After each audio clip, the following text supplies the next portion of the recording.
Treasonous Paragons is a debut thriller action novel by Zambian author Pauline Manze.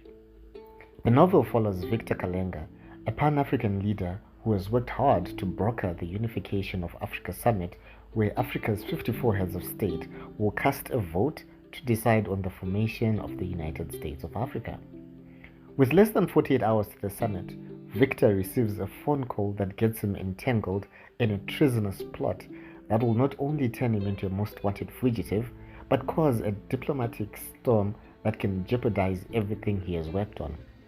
The good. Fantasy books may have my soul on speed dial, but I still love a good thriller novel.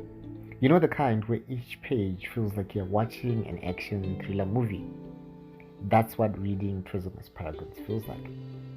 Treasonous Paragons is set in Zambia, and picturing the setting in my head was fairly easy, as Zimbabwe and Zambia are somewhat similar. They were, after all, part of the same colonial federation. If I found its setting familiar, I can only imagine how, to someone better acquainted with Zambia, it would feel as if you could run into the characters down the block, be it in the gated community of Ibex Meanwood, Lusaka, or at a crowded market store in Chainda. Off the top of my head, I can't remember the last time I read an action thriller set in an African city. Reading this book took me back to the era of Pacesetter's series of books, which were titles by African authors exploring various themes and genres, including action thrillers.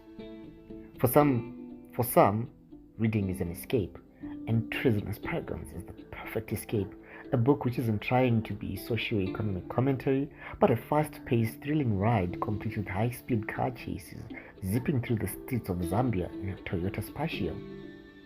The book is set in a not-too-distant, futuristic Africa, where the Pan-African movement is about to achieve the unification of Africa, an interesting concept with interesting repercussions.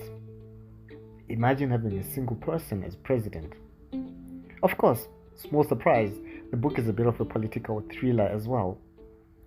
The plot has an interesting astrological twist to it, which I can't reveal without spoiling, but suffice it to say, it might make you reconsider the horoscope column in the magazines and newspapers. The bad. The pacing can be a bit of a jarring experience. Some chapters end on an action-packed cliffhanger, and the next chapter be a slower-paced story arc, which feels out of place since the plot seems to suggest urgency as the clock ticks away to the unification summit like a time bomb. The main protagonist's character, Victor Kalenga, is underdeveloped. He seems to just exist, running around in circles without a plan for someone who's supposed to be a power broker in the unification of Africa summit. Kina Roberts, the horoscope columnist, and Manja, a foot soldier, get more character development than Victor Kalenga, the renowned Pan-African leader. Keeping track of some characters can get a bit complex. I kept getting lost between the dynamics of characters, introduced simply as the governor and the commander, and sometimes had to go back and reread who was who and how it related to the plot. For a character who is a horoscope specialist, I was surprised that Kina Roberts being surprised at things happening and some of her irrationally impulsive behavior. I may have missed it, but never got to learn what her star sign is and what her compatibility to a Capricorn would be. But I digress. I wish the book had explored more of the African astrology symbolism and not just left it as a crash course guide to Uranus in the house of Capricorn. The ugly.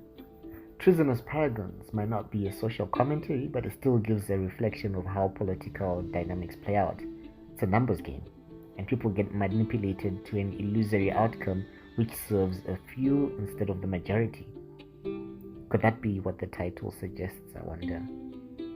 The book's ending leaves unresolved threads which can make it seem to glorify morally questionable behavior without consequences. Final thoughts. A captivating read that had me breezing through its 300 pages in record time. If you're looking to try out an Afrocentric action thriller, then definitely check this out. Don't let its title faze you.